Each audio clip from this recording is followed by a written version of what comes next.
The words hung in the air, thick and heavy, like the humid summer night outside. "Honestly, we just don't see a future for you, do we?"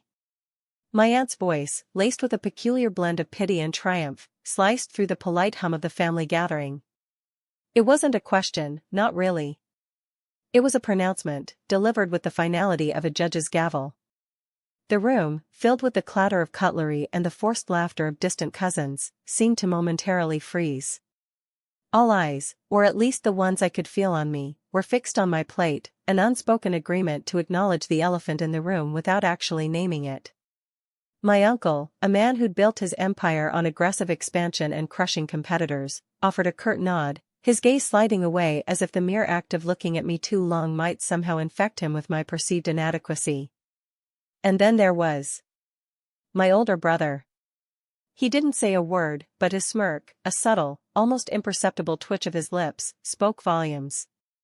It was the same smirk he'd worn for years, a constant, silent testament to his perceived superiority, his effortless path paved with inherited connections and a relentless pursuit of material wealth. My life, up until that point, had been a tapestry woven with muted threads. I'd always been the quiet one, the observer, the one who preferred the dusty shelves of the library to the gleaming boardrooms. My academic achievements, while solid, were never flashy enough to warrant the same hushed admiration my brother's business ventures commanded. He, on the other hand, was the golden child, the heir apparent. His life was a series of calculated risks and triumphant returns, each success amplified by the family's collective pride. My own contributions, the careful research papers, the volunteer work, the modest but stable career in archival preservation, were often met with a dismissive shrug. "That's nice, dear," my mother would coo, her eyes already scanning for my brother, eager to hear about his latest acquisition. The undercurrent of disappointment had been a constant companion, a low-frequency hum beneath the surface of family dinners and holiday celebrations.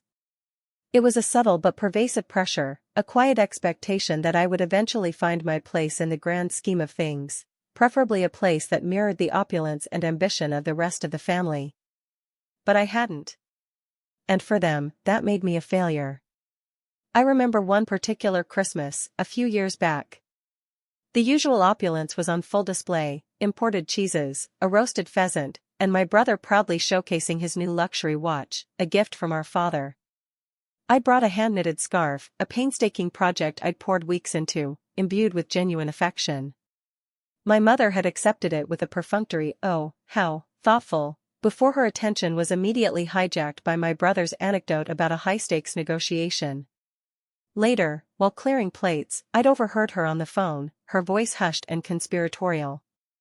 "Yes, darling, the scarf is lovely, but honestly, I don't know what to do with it. It's just not. I'm hoping he'll grow out of this phase soon." The sting of that comment, the casual dismissal of something I'd created with love, had burrowed deep. It wasn't just about the scarf, it was about my entire being, my choices, my very essence being deemed incompatible with their definition of success. Then there was the time my brother had borrowed a substantial sum from our father's business account to fund a speculative venture. It was a risky move, one that could have crippled the company. When the auditors started asking questions, he'd conveniently forgotten to mention the source of his capital. It was only through sheer diligence and a deep understanding of the company's finances that I'd managed to connect the dots and discreetly provide our father with the information he needed. My brother, caught red-handed, had spun it as a misunderstanding, a youthful indiscretion that he'd learned from. He'd even managed to extract a grudging apology from our father for the unnecessary stress it had caused. Meanwhile, I received a pat on the head, a "good job, keep your nose clean," and not a word of genuine acknowledgement for averting a crisis. It was always about damage control for him, and quiet competence for me, a dynamic that was as exhausting as it was unfair. The failure pronouncement, though couched in a veneer of concern, was the culmination of a lifetime of being underestimated and dismissed. It was the moment the dam of my quiet endurance finally cracked. The weight of their collective judgment, amplified by the suffocating atmosphere of familial expectation, settled upon me. It wasn't anger that surged through me, not yet. It was a cold, clear recognition. They saw me as a liability, a disappointment, a non-entity in their meticulously crafted world.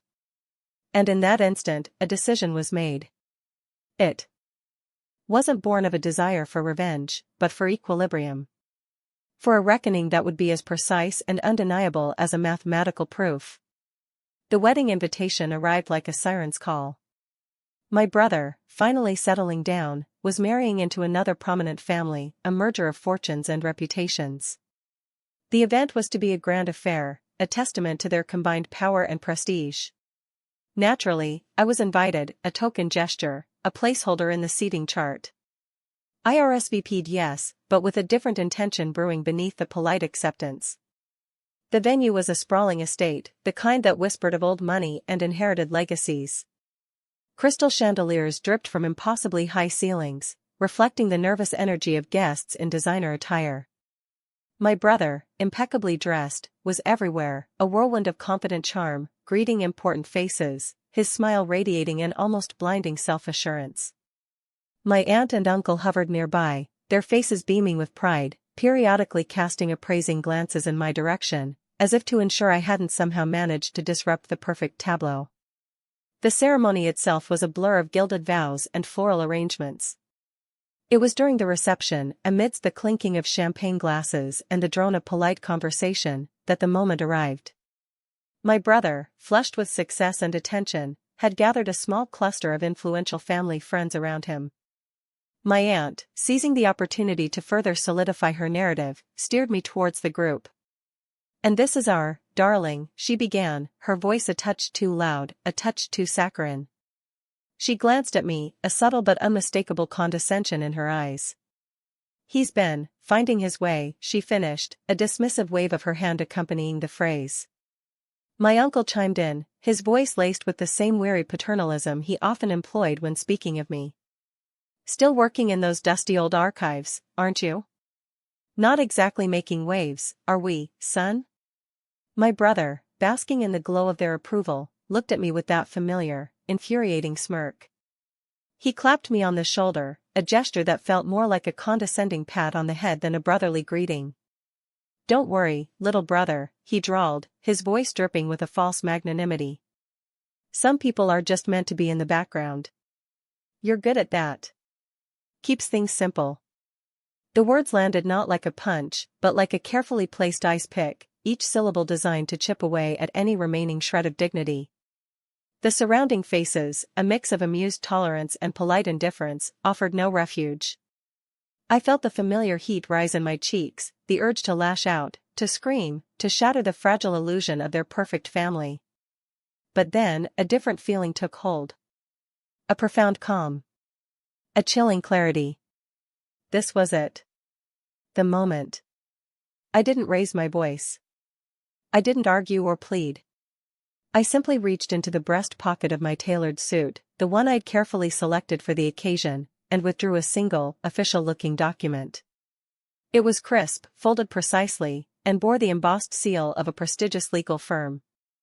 The ambient noise of the reception seemed to fade, replaced by the thumping of my own heart, a steady, measured rhythm. All eyes, including my brother's, were now on the document in my hand. His smirk faltered, replaced by a flicker of curiosity, then confusion. My aunt and uncle exchanged a bewildered glance. "This," I began, my voice quiet but carrying the weight of absolute certainty, "is the final settlement agreement for the estate of our maternal grandmother." I paused, letting the words sink in. My brother's confusion deepened. He knew about Grandma's will, of course.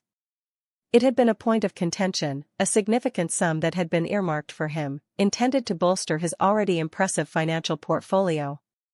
He'd been counting on it, bragging about the acquisitions it would fund. "As you know," I continued, my gaze sweeping across their faces, "Grandma was very particular. She entrusted me with the oversight of her assets during her lifetime, and specifically, the execution of her will." I unfolded the document, revealing a single, crucial clause. My brother's eyes, wide now, darted from the paper to my face. The smugness had evaporated, replaced by a growing unease. "Due to a rather unfortunate series of financial decisions made in the last 5 years," I said, my tone entirely devoid of emotion, "decisions which, frankly, displayed a significant lack of fiscal responsibility and a reckless disregard for established protocols. I looked directly at my brother, letting the implication hang heavy in the air. Grandma's will included a stipulation. I pointed to the line with my finger. If the primary beneficiary was found to have engaged in practices that jeopardized the integrity of their own financial standing, or that of the family's reputation, the inheritance would be irrevocably diverted. A collective gasp rippled through the small crowd that had gathered. My aunt's hand flew to her mouth, her eyes wide with horror. My uncle stood frozen, his face ashen. My brother finally found his voice, a strangled whisper. What are you talking about? I'm talking, I said, my voice now a low, resonant hum that cut through the growing panic, about the unregistered offshore accounts. The shell corporations used to funnel money into questionable overseas investments. The repeated breaches of fiduciary duty that I discovered during my audit of your personal finances, at Grandma's behest. The truth, delivered with the cold precision of a surgeon's scalpel, was a devastating blow. His carefully constructed facade of financial acumen crumbled before their very eyes. He stammered, his denials weak and unconvincing. He looked at me, his eyes filled with a desperate plea, a plea for the continuation of the lie he had so skillfully maintained. But I offered none. The look on his face when he realized the depth of his miscalculation was a sight I'd replay in my mind for years. It wasn't just the loss of the money, though that was clearly a significant blow. It was the shattering of his ego. The public humiliation. The exposure of his deceit, not by an outsider, but by the very brother he had so casually dismissed as a failure. My aunt, her face contorted with a mixture of fury and disbelief, rounded on me. How dare you? You little schemer. You've always been jealous. Her accusations were a desperate attempt to reassert control, to twist the narrative back in her favor. My uncle, however, was silent, his gaze fixed on the document, his expression unreadable. He was a man who understood numbers, and the numbers, undeniable and stark, were laid bare for him to see. The whispers started then, low at first, then growing louder, morphing into a chorus of shock and hushed judgment. Guests who had minutes before been offering him congratulatory smiles now looked at him with wary suspicion. The social capital he had so meticulously cultivated was draining away with every passing second. The fallout was swift and brutal, though not in any way that involved shouting or public spectacle. My brother's phone began to buzz incessantly. First, it was panicked texts from his friends, then increasingly agitated calls from business associates. My aunt, meanwhile, launched a furious campaign of damage control, attempting to spin the situation, to paint me as a disgruntled relative with a vendetta. She sent out emissaries, flying monkeys as they're sometimes called, to rally support, to paint me as the villain. But the evidence was too concrete, the legal document too irrefutable. My brother, stripped of his financial leverage and his carefully curated image, became a pariah. The families he had courted for his wealth and influence now distanced themselves, their business relationships dissolving like sugar in hot tea. The whispers about his shady dealings, once confined to rumor, now had a verifiable source. His reputation, once polished to a mirror shine, was irrevocably tarnished. He was no longer the golden boy, the brilliant entrepreneur. He was simply a cheat, exposed and disgraced. My aunt and uncle's world, built on the foundation of their children's perceived success, began to fracture. The constant stream of social events dried up. The fawning admirers disappeared. They were left to grapple with the harsh reality of their son's downfall, a downfall that had been orchestrated not by a rival company, but by the quiet, unassuming brother they had deemed unworthy. They tried to reach me, of course, through intermediaries, through veiled threats, through desperate pleas for reconciliation. But I remained unreachable. My phone went unanswered, my emails unread. I had severed the ties that bound me to their toxic orbit, not with a dramatic flourish, but with a quiet, deliberate act of self-preservation. The satisfaction wasn't in their ruin, not precisely. It was in the profound silence that followed. The absence of their judgment. The quiet liberation from their expectations. It was the chilling realization that the power they believed they held over me had been an illusion, a construct of their own arrogance. They had underestimated me, judged me by their own narrow metrics, and in doing so, had set the stage for their own undoing. The world, once a stage for their grand pronouncements and his effortless triumphs, was now a landscape of their own making, quiet, stark, and devoid of the applause they craved. And in that stillness, I finally found my own peace.